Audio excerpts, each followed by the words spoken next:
Today, we're honored to welcome Dr. Robert J. Wolfe.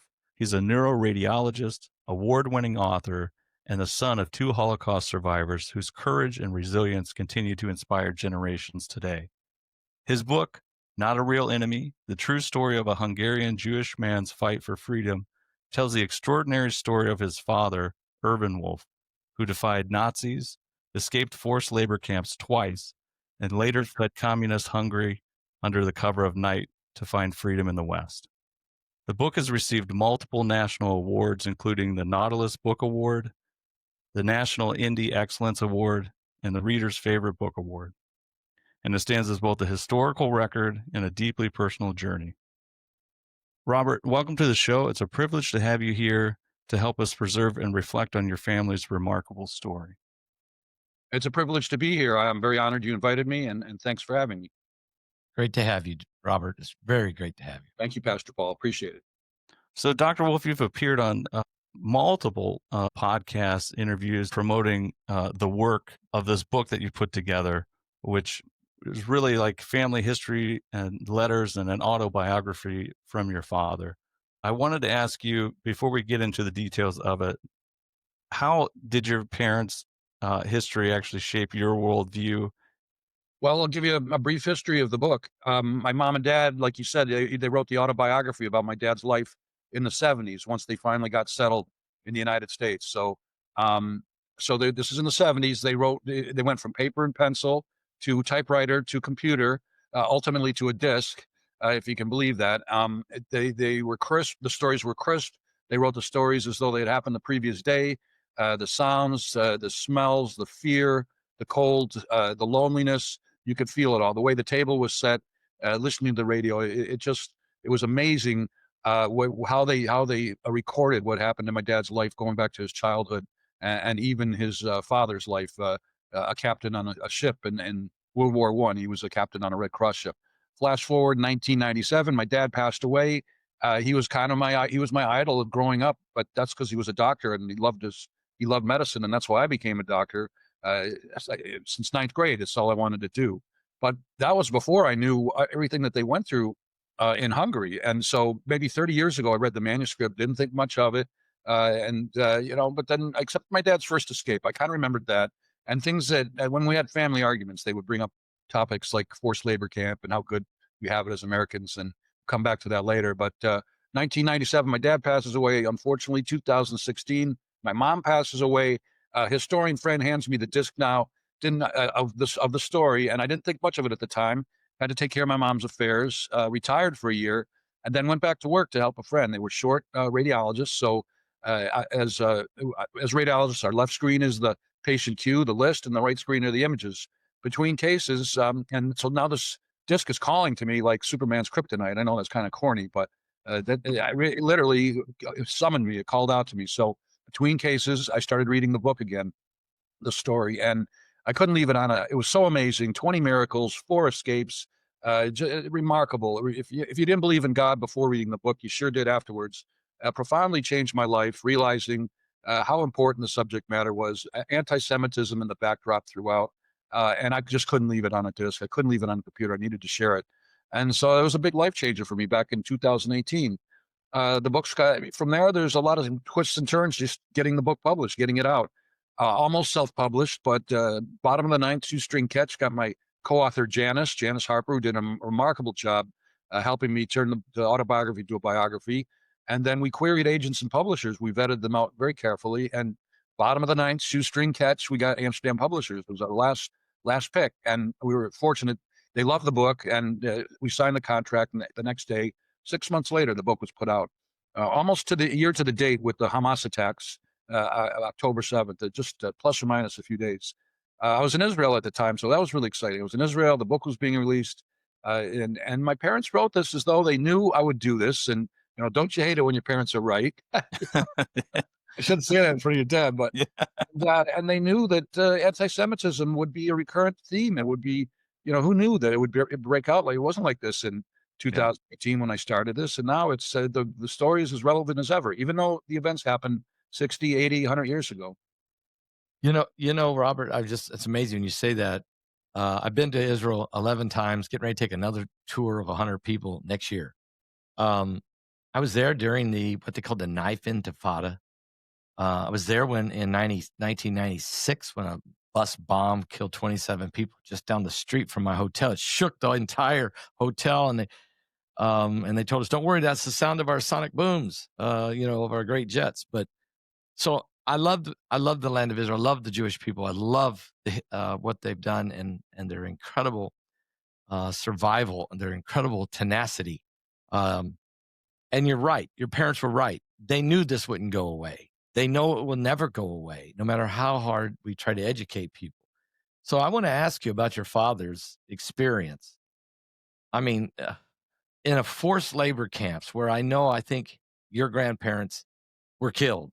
Can you help us, take us to that period? Grandparents are getting, I guess, off a train. Maybe they were sent there. Where do you want to pick this up? But your father's incredible experience. Well, we'll start. My parents. Okay, so my dad's parents perished at Auschwitz, 1944. They did this mass exodus, this mass corralling of the Hungarian Jews, 43 and especially 44. It was the fastest deportation and genocide in World War II during the Holocaust. So every time the Nazis seemed to be losing the war, and this happened in 42, they would do this. They would accelerate systematically the murder and the persecution of the Jewish people.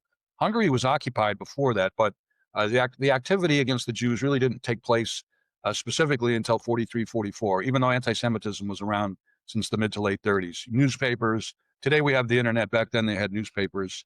They had the Arrow Cross running things. Arrow Cross were where the Hungarian government and the Arrow Cross were more anti-Semitic than the Nazis themselves. If you can believe it, at least according to my dad and his friends. So 43, late 43, my dad's taken away to a forced labor camp. You're right. The middle of nowhere. They did lots of marches. Any one of them could have been a death march, which a lot of people don't know about death marches. We know about them in the Far East, in the Pacific, but not so much in Hungary or Europe. But they occurred. Only 5% of forced laborers survived, and most of them that were around that were discovered were treated as prisoners of war. My dad was still in hiding and on the run, so he wasn't subjected to that. But yeah, he was in the middle of nowhere in 43, and they had to dig ditches. They got beaten. They got urinated on. They had to walk sometimes hours just to get food, hours just to get faulty equipment, meaningless tasks they had to do if there was nothing for them to do. But they had to fill landmines. They had to defuse landmines. They dug ditches. They built airport runways, and sometimes they were attacked by Soviets. They had Soviet airplanes trying to gun them down, and they were unarmed. The Jewish people were considered inferior. They're called paramilitary and considered inferior to fight for the Hungarian army. So they were put into forced labor camps. Eventually, he escapes with his friend Frank, and it's a great story. It's an unbelievable story. In the middle of nowhere, not knowing where they're going to go. We talk about the light at the end of the tunnel. There's no light at the end of the tunnel here. You've escaped the guards temporarily, but you don't know where your next meal's coming from. You don't know where you're going to be sleeping, whether you're going to get a job again, whether you should take off those ridiculous yellow bands that they had to wear and those stupid hats. But they did. They made it. They made it to Budapest. And then they escaped again soon after because they had some protection. They met a lot of nice people that kind of protected them. But then when they were out in the open and a truck driver offers to give them a ride to where they needed to go, and he double crosses them. He takes them to what they call the dog pound in downtown Budapest, across the street from Nazi headquarters. And a few days later, they escaped again. It was just unbelievable split-second timing. Lucky to be around. My dad was lucky to be around. And then, of course, they had two other escapes under communist Hungary. And that's that. Of course, the Russians liberated Hungary. If the Americans had, it's another good point. I wouldn't be here. I'd probably be born and raised in Hungary. And if lucky enough, I would have gone to medical school in Hungary. So, but it's not the way it worked out. The communists took over. They were not much better to the Jewish people, apart from corralling them into town squares and centers and hauling them off in trains under the guise that they would be doing. What did they tell them? They would be doing forestry work and landscaping and making properties nicer, things like that. And little did they know, no, it went right to Auschwitz. And my dad finds out months later what happened to his parents. Both perished at 50, and that was a miracle too. Just the way he found an eyewitness at Auschwitz who told him what had happened. Many miracles. So and then two more escapes, of course. Once when my dad was finally a medical student, decided he'd had it with communism, and then finally after the Hungarian Revolution in '56, mom and dad were both frontliners. Mom was in med school at the time, ran the blood bank.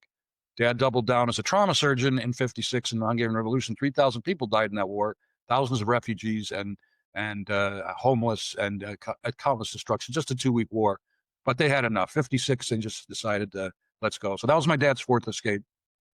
Another miracle, just slipping in. My dad missed an escape under communist Hungary. He went to the wrong train station. This guy was going to arrange in my dad's escape, and he felt like the unluckiest guy in the world. But everybody who made that train got arrested, including his medical school roommate. So the luck on this guy, as the Sopranos would say, it was just unbelievable. So he misses an escape, but that went in his favor, And then and just escaping at all 4 times. I mean, you got to be kidding me. You put yourself in my dad's place, and I think, how could I do that? How old was your dad during this time? 1943, when he was first sent to the death. He was only 21 years old. He was 21 years old. Yeah. And the bullies in his class were there for a year ahead of him. The bullies, the people that were a year older, were already there. And he thought, oh boy, here it comes. They were tough enough in high school and whatever. Even though my dad's father gave them, the poor in his town, free dental treatment and things like that. But it turns out they were in the same boat, so they were friendly to my dad and his friends. They were actually on the same team, which was hard to believe. So, whereas the Orthodox people, not so much. They kind of shunned the non-Orthodox prisoners. So that was a little strange to me, but strange to my dad because they were on the same boat. That's interesting. So the Jewish people, of course, the Orthodox Jews were very religious and very focused on what they do. I won't call them non-believing, but just say non-practicing Jews. I would think that they're in a war, in a situation of genocide going on, that there wouldn't be any more division between everybody be on the same team. But you're telling me is that it still wasn't?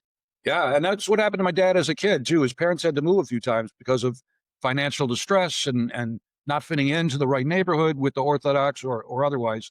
I'd say they're more reformed, conservative. I mean, they did practice religion, but of course Right. you weren't allowed to, And I don't know how these guys kept kosher because they were starving. So basically, you ate whatever was around, So, and my dad had the integrity. He was in charge of dividing the food up because there was so little of it, and these guys were starving and they wanted to eat more and more every day. But my dad said, "Look, we need to keep the supply going," and they elected him to do it because of his integrity. Yeah.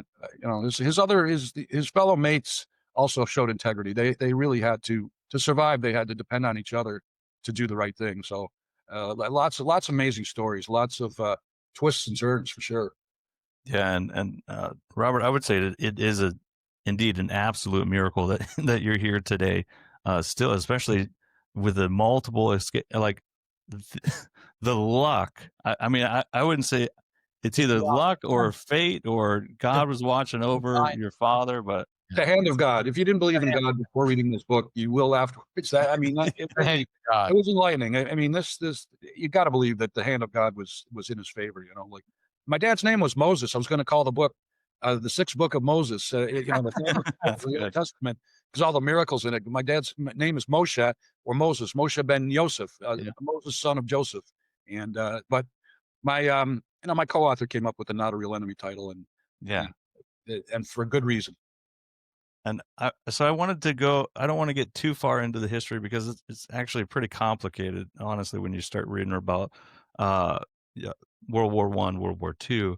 But just so people understand, there's not a lot of focus on Hungary when we talk about Hitler's influence in the Holocaust. Hungary had Europe's largest intact Jewish community pre-1944, which was just over or right at 800,000 Jews. 565,000 Jewish people were murdered during the Holocaust. And unfortunately, that included your grandparents. The labor service, which your father was able to get into, saved approximately about 42,000 people, which isolated them from deportations. So just kind of because there's not so much focus really so much on your grandparents about what happened with them with Auschwitz. I wanted to kind of ask you, could you explain to us, how did your grandparents get separated from your father and he was able to go into the labor service, which I guess eventually, it turned out to be a blessing for him. Well, yeah, I couldn't say it better. In fact, the 40,000 you just mentioned, I didn't really realize that number. I was going to throw out the 21,000 people killed at the Danube in December, January, toward the end of the war for Hungary, 1943-44. But no, they came to my dad was conscripted into the forced labor camp, so he literally had to leave the house. He went with my mom to the train station, and with all his other buddies, they were hauled away to wherever they had to take them. Kamran, I think, was the name of the city. I don't know if I'm pronouncing it correctly, but that's where they ended up, and before they went to God knows where. You're right. Being useful, being a young man and useful, saved his life in the end, even though it was a very difficult life. Same happened with the concentration camps. People that were young and useful did things like steal the jewelry or make clothing or repair the clothing and do these odd tasks that. In fact, my dad's father. By the way, my mom's grandfather was a rabbi. He also perished at Auschwitz, and then other people that are in the story like Zoli the clown, which was a childhood hero. My dad was humiliated and forced to undress and entertain the troops and the incoming prisoners, et cetera, et cetera. He was killed, and so humiliation is another subject we talk about a lot besides hope and determination. But 43, 44, like you said, was a real tough time. The rise of anti-Semitism was in the early 30s, but obviously was probably covert even in the 20s. The 20s weren't so bad. My dad had a pretty good childhood. He was kind of a spoiled kid until he had to get to the forced labor camp. So, but because of his parents' discipline, he straightened up pretty quickly. He got more physically fit. He had no choice if he was going to survive. He Right. had to task. So, yeah, you're right. It saved his life and split second timing on these escapes, especially the second one, unreal. We're talking about seconds between the guards. And the night before, I don't want to skip too far, but the night before my dad's last escape, his risk tolerance was so high that he snuck into the medical center between security guards to check on his dossier to see what the Soviets had to say about him. And that's where we described not a real enemy. That's how they described my dad. He was politically immature, but he wouldn't buy into communism, nor would they buy into Nazism.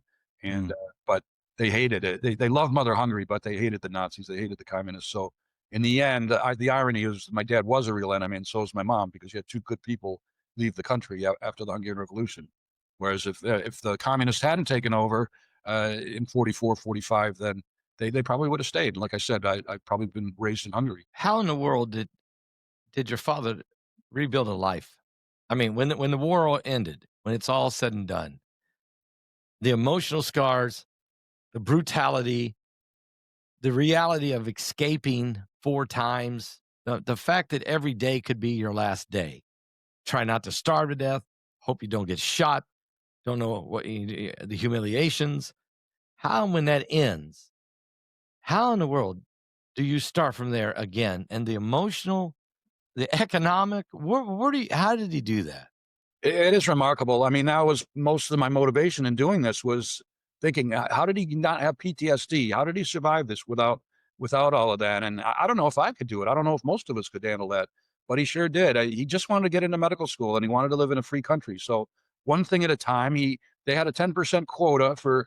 They were so short of doctors in Hungary because of all the genocide that they needed doctors. So 10% of the doctors, there was a quota, could be Jewish, the medical students. So my dad finally got in. Another miracle how he got into medical school. So, but I think that the focus there is what got him moving, got him motivated, doing what he loved. I'm sure he was scarred for life. I mean, he talked about his parents dying, and we visited Hungary and we went to his apartment, and it was a very emotional moment. And we went to a lot of grave sites and cemeteries. Of course, his parents weren't at any of them, but yeah, he was just tough and just a remarkable man. And if you knew him, he delivered 10,000 babies in the Detroit area, by the way. So Wow. that's the punchline. That's called redemption. It doesn't bring back Yeah.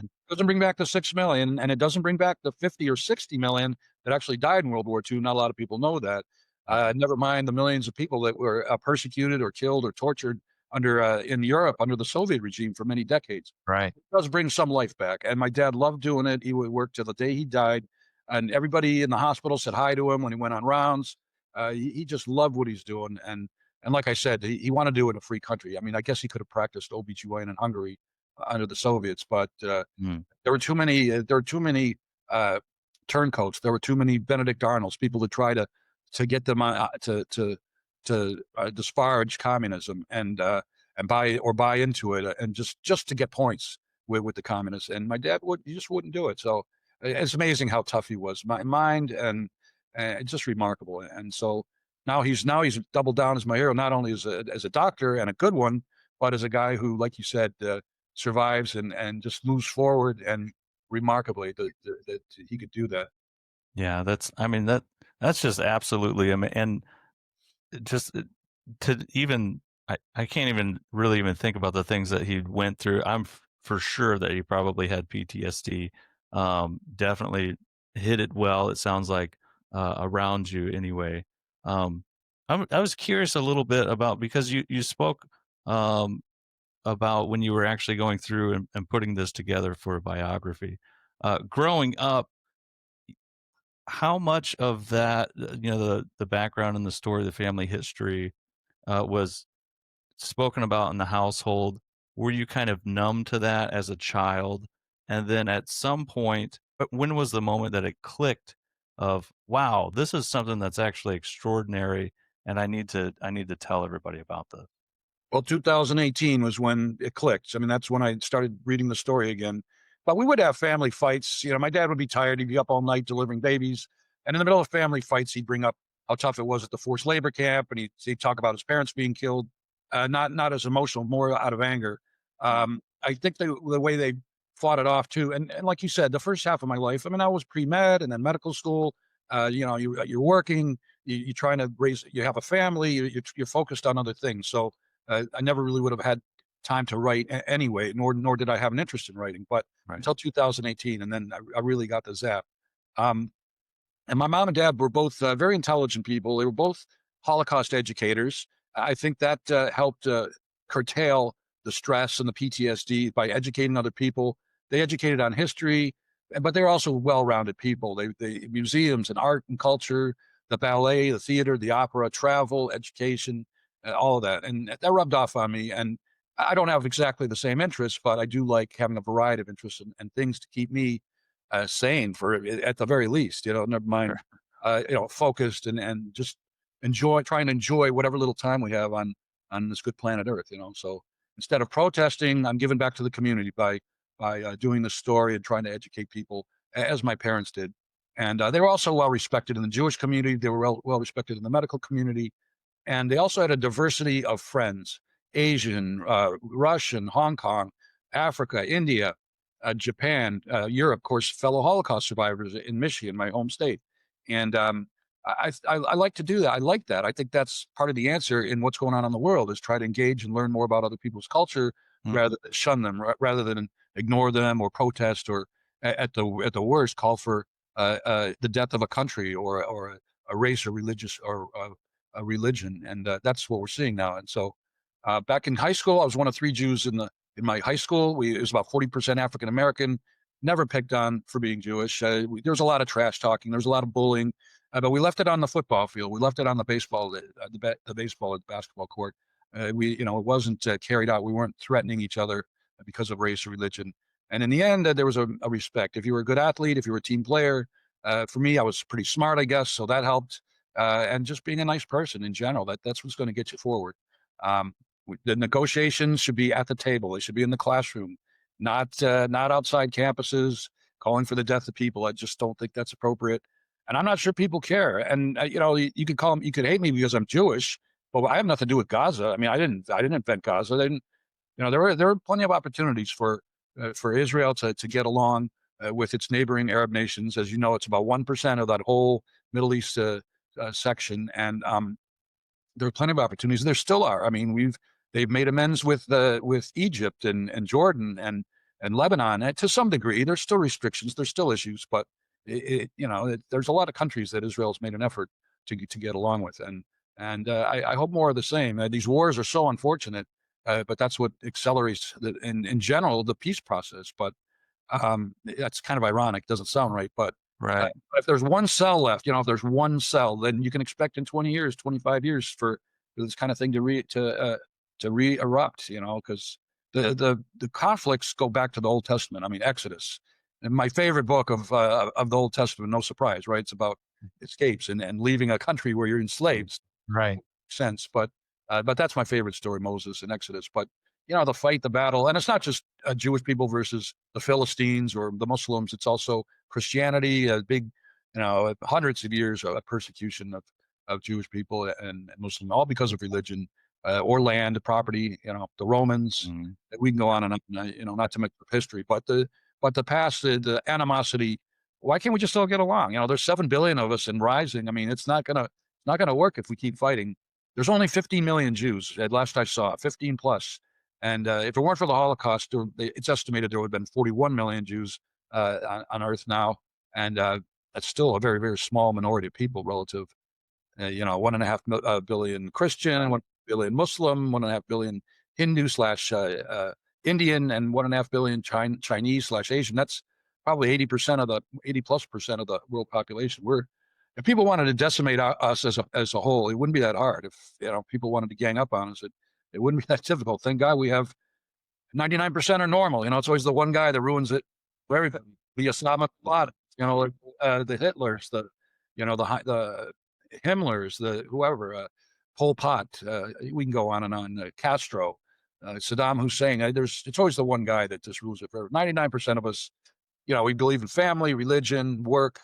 Any leisure we can get, any nice vacations, not destroy our neighbors, not fight with each other. I don't.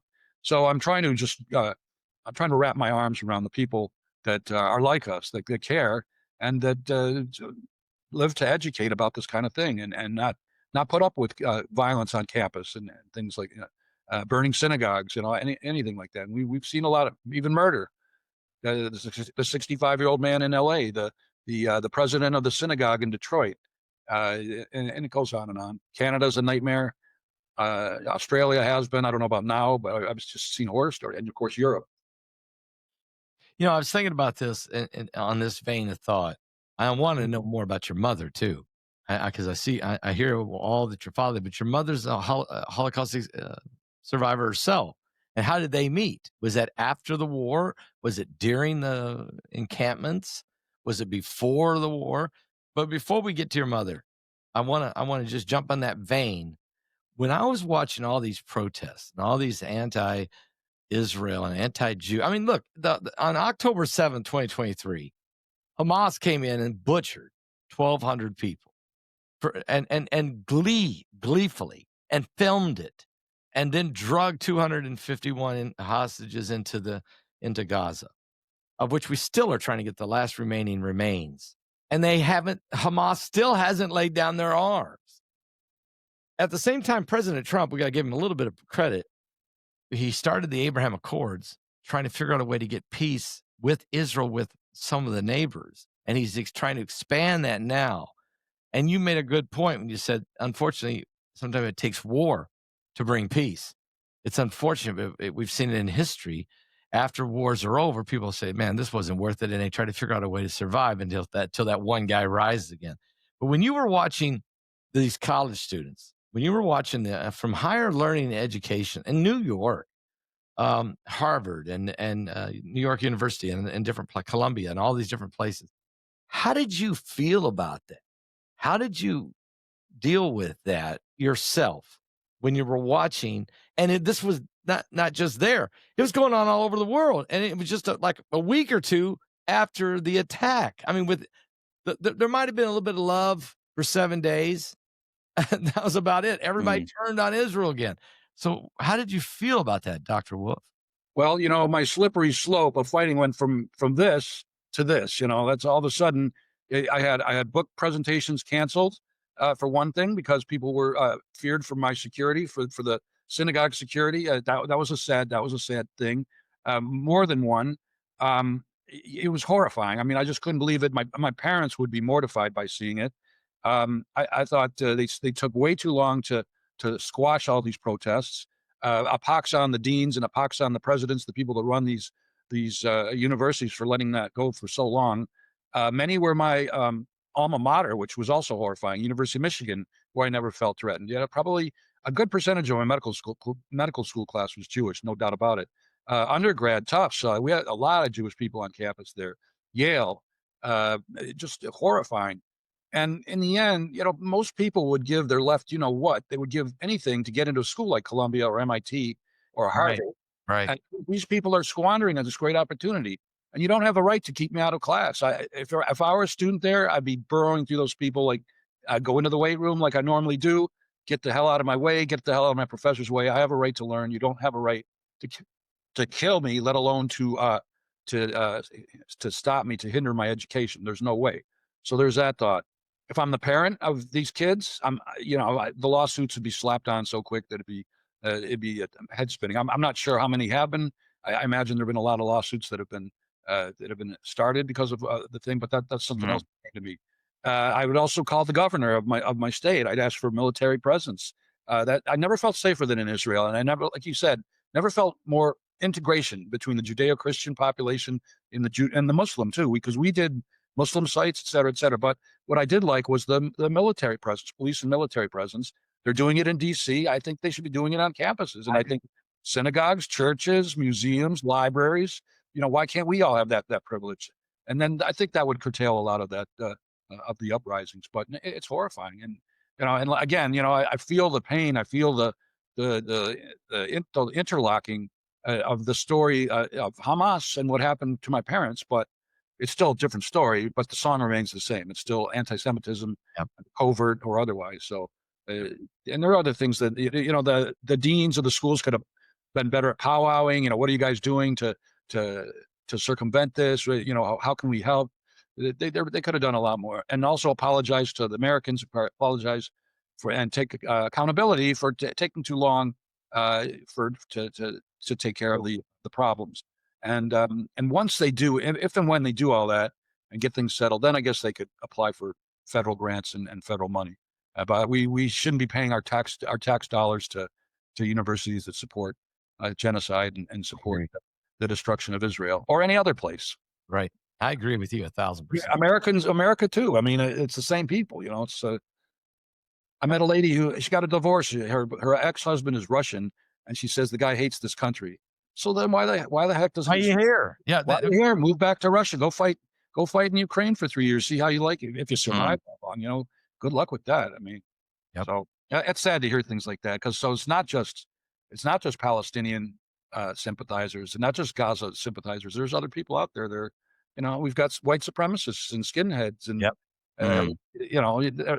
it's sad. It's ridiculous. Well, actually, this is a question. So, Dr. Wolf, I think you're the best person to actually answer this question. So I've asked Pastor this before, and he has a different take on it, which is,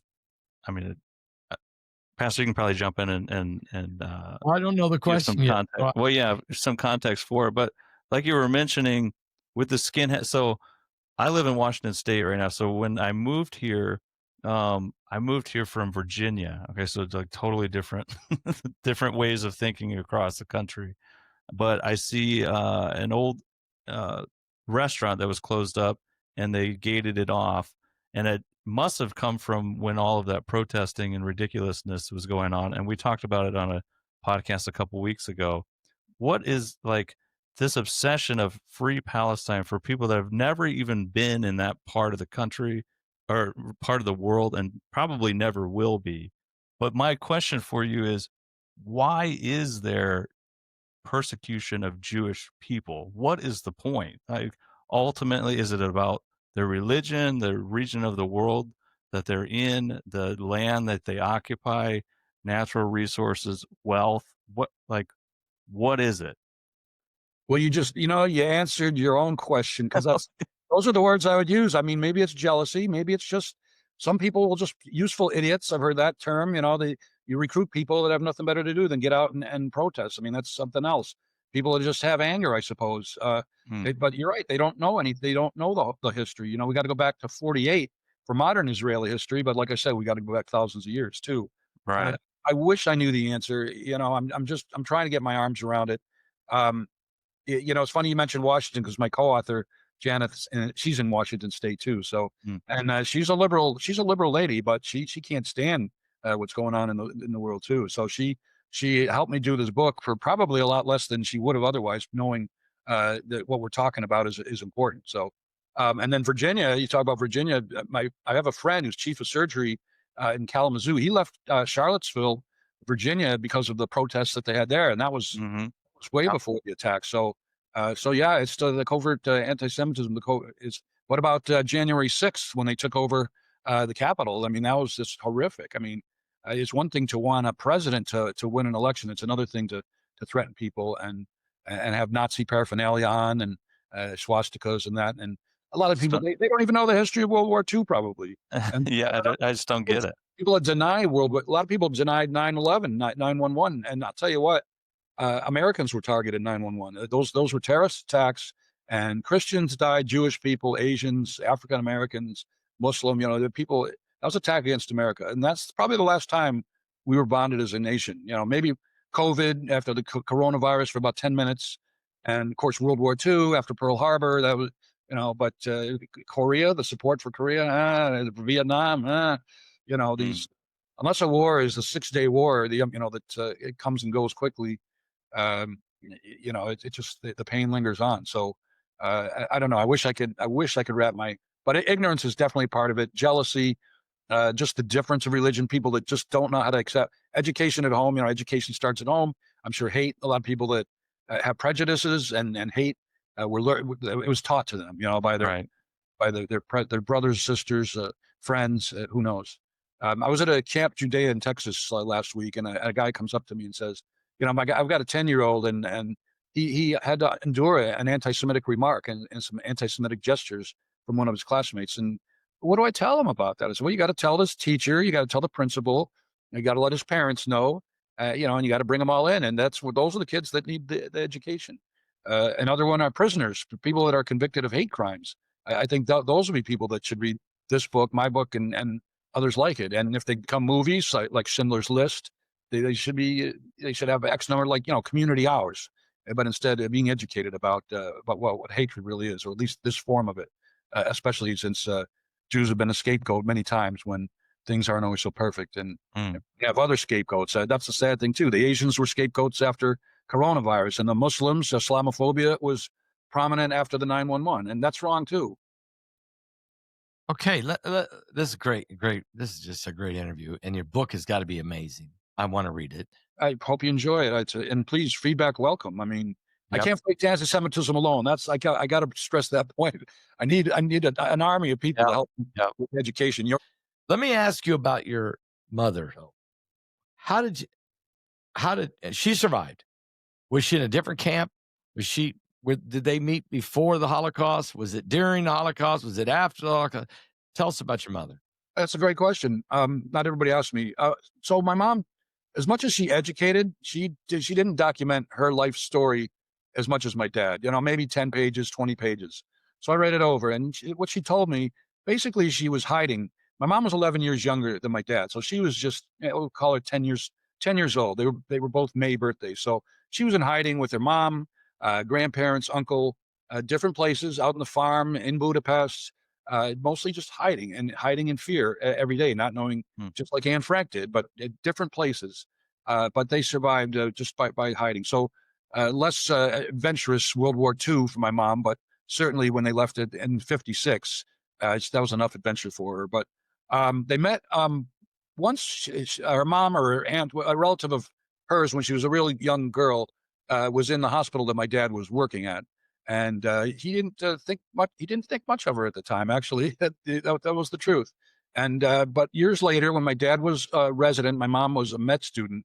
That's where they met, and I think they were fixed up by my mom's friends, and it was fate after that. So they fell in love and got married in 1953.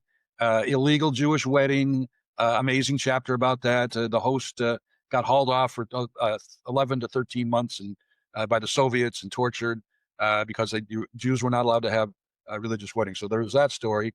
So 53, they got married in January 53, and happily ever after until my dad passed away. So I think they would have stayed married all their lives. But So it was through the medical center. My mom was a student, but he did meet her. I think she was in too for a thyroid issue once, and I'm not sure the details of that, but she had some thyroid problems, so she was in. But my dad, it was just a brief encounter, both for on those occasions until they went out on a date and were serious about their careers and well into the Soviet era. So 1949 or 50. Someone asked me when they actually the date that they met or something like that, and I it's a little shaky. I can't remember everything, that's for sure. But the way they survived, the way they stayed quiet about the communist life and focused on their work, it was a real secret. It wasn't really a life, Yeah.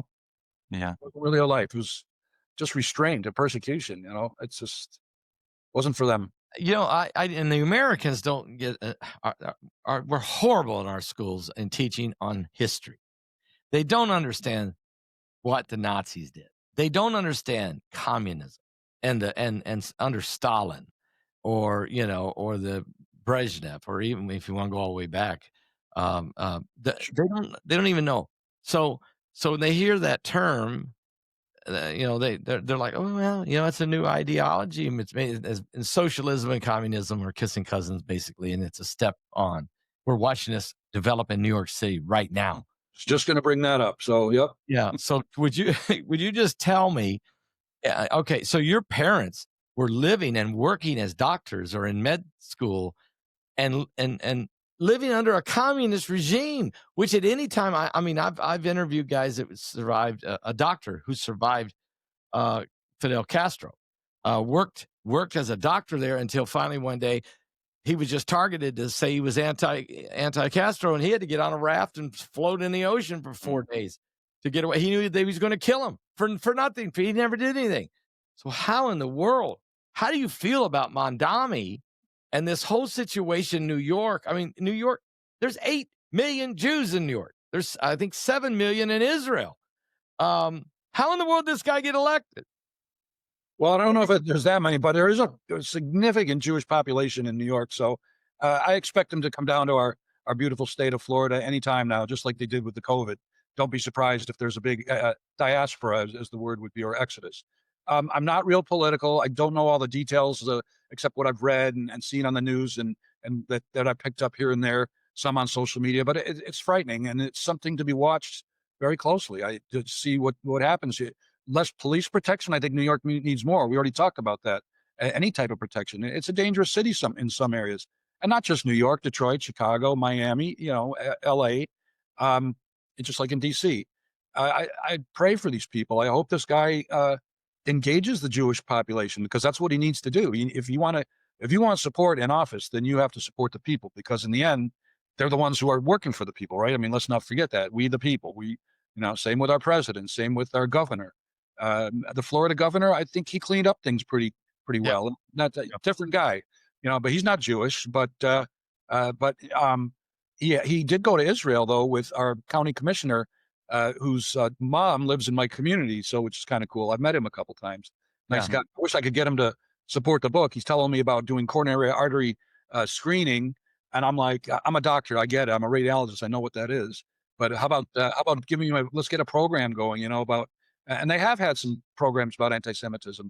And the lady that directs this place, she knows me, and I've called her and we reached out. And they have this annual huge Holocaust survivor program, and they fill the house. And I would fit right into one of those if the interest is there. The problem is, it's not a problem. They want first generation survivors in general, like Dallas. You call Dallas, they say, well, we want local first generation survivors, but there aren't many left. And right. And there's a few of us, just a nice handful of us that are trying to keep the stories going. But who knows, in 50 or 100 years, we're not talking about the Civil War anymore. We're not talking about World War I, the Revolutionary War, not even Korea and Vietnam anymore. So, the Holocaust is doomed to be forgotten, just like, the Jews building the Colosseum in Rome, or slave labor there and in Egypt, so. Right. Well, so Dr. Wolf, I know that you're doing your part and part of your mission, and doing this podcast as well as get the awareness out for this book.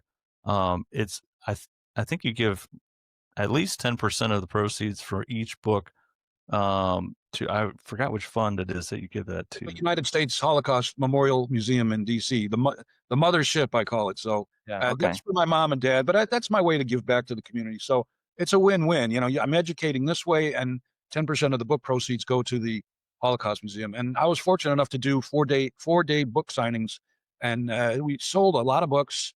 But more importantly, and this is what they stressed, is talking about genocide, teaching the kids, teaching the visitors. Hmm. And that was amazing. I could do that every day. I just sit there and sign their books, and you have any questions for me? Let's shoot. One guy was from Australia. He said anti-Semitism wasn't a problem, in Australia, and that was right around the time of the attacks. But from what I've seen, it's a problem. Synagogues get cooked and things like that. People from all over the country, Canada, England, Europe, Germany, fantastic experience. So yes, it was nice to be able to sign there. I've done a few other programs at other Holocaust museums. I wish I could do them all. Believe me, I'm trying. It takes time. I'm doing this all alone.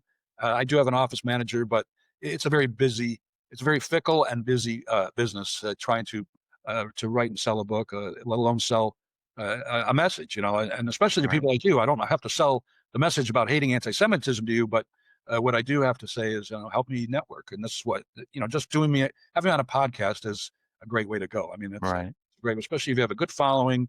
Few people buy the books. I get maybe a phone call, somebody saying, I'd like to do a podcast with you, or would you like to come to our town and do a live presentation? I would love that. It's I don't say no to anything unless I'm ill or, if I'm in financial straits. And thank God that's not the case right now. I know that your book is also carried in multiple Holocaust museums, I think internationally as well. But I think the big question I want from you, because I mean, the inspiration really comes from your parents and your grandparents. What message would your parents want people to hear now? Okay, well, I'm going to mix it in with my message and how good we have it in this country. Like, even if you don't like who got elected in New York or in the White House, you had a chance to vote. We had a chance to vote. We had a chance to choose. We can still practice religion. You can go to the synagogue, you can go to the church, you can go to the mosque and practice religion without harassment most of the time. Please realize that we're slow down on life, so enjoy what we have a little bit. If you don't like what you're doing as work, for example, go part-time or change vectors, change careers. It's never too late to do the right thing. It's another lesson. Give back to the community, spend more time with your family. If you're bored, write a book, write a poem, write an opera, travel, go to a ball game or a concert. I mean, there's so many ways of being constructive. Don't be destructive, be constructive. What else? I said give back to the community. What happened to my dad could happen to any one of us. I mean, could it be a bad neighbor, a bad business deal, bad local government, federal government, foreign government, natural disaster, and you could find yourself without a place to live and on the run, and not knowing where your next meal's coming. I feel bad for the homeless. That's another problem we have in Florida, is the homelessness. With success and overpopulation breeds homelessness and crime, and it's a problem that it's not my corner. Mine is anti-Semitism. There's a lot of other problems, of course, but I can't imagine having to live like that in the cold, the heat, the rain, the thunder showers. I mean, and then even worse up north, the freezing temperatures. So that could happen to anybody, and it's not knowing where your next work is going to come from. So people need to realize that and be grateful for most of us that we have what we have, and our only time, and the only time is our only commodity is time. Gold, silver, stocks, crypto, all that stuff. They're cyclical, but they're not. Our only commodity is time. So make the most out of it. Be a team player. There's no substitute for experience. And like I said, give back to the community. Do the right thing, and just you don't have to love me, but understand me. Embrace our different cultures and be tolerant. A friend of mine hates that word tolerance. It should be more peace and love rather than tolerance. It sounds like, well, are you just putting up with somebody? Yeah, deal with it. Yeah, yeah, not the best word, but it is a word that we have to use sometimes. It's a start, Mm-hmm. I love the fact that your book is called "Not a Real Enemy: The True Story of a Hungarian Jewish Man's Fight for Freedom," and the fact that it's coming personally from the stories of your father, your mother, your grandparents, and you, and what it means and how it's affected you and the Jewish community. I've been to the Holocaust Museum in Jerusalem, I think 3 or 4 times. It's one of the most moving. Nobody speaks. It's one of the most incredible things in the world when you're going through that. You'll be in there with 1,000 people, and you could hear a pin drop as everyone's slowly working their way through, seeing the pictures of, and the propaganda and what reading the diaries and seeing the shoes of the children, and you feel that, you real that, you say, how can humanity have such evil among it? And my perspective is that the Jewish people are hated because they're God's chosen people. And the enemy, Lucifer, of course, hates God. And he's going to hate anybody that would be representing God or God's children. And so being a Christian pastor, I embrace and my wife and all my kids are part Jewish. I'm the only one that's the wild Irishman. I just want to be, I kid around with the rabbis when I go to Israel. I spoke at the Knesset. I met Schindler's granddaughter, Rosemary Schindler. Huh? Spoke actually in an event with her at the Knesset. And here's what I always say to them. Guys, the kid, is there any way I can get a righteous tree? I guess if they'll plant a tree if you're a righteous Gentile. I said, I'm just trying to get a tree here in the Holy Land. Good for you. Yeah, I love all the Jewish people, and you bring up a couple other good points. One is I've already forgotten one, but Holocaust Museum. Hungary is kind of underrepresented in the Yad Vashem. Right. And I agree with you. I've been to many of these museums. It's hard to believe I would be doing, like 8 years ago, you'd say this guy, because I had a Holocaust fatigue or Holocaust burnout. Mhm. But I can't even go in those trains. I can't even, I can barely look at them, but for me to step into one of those, I can't even do that. People say, well, maybe you want to go to Auschwitz and visit. I don't know if I can do that. I'm not sure. Even though I'm writing about it, and I've been to Israel like you, not as many times, but I'd go back in a heartbeat. Like I said, never felt safer. I didn't want to come back to beautiful Florida. I mean, it's so.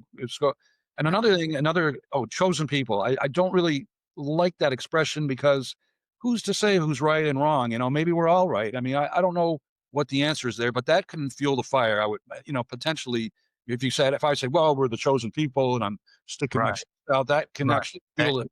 Absolutely. And the other thing is, thank you for your support of Israel.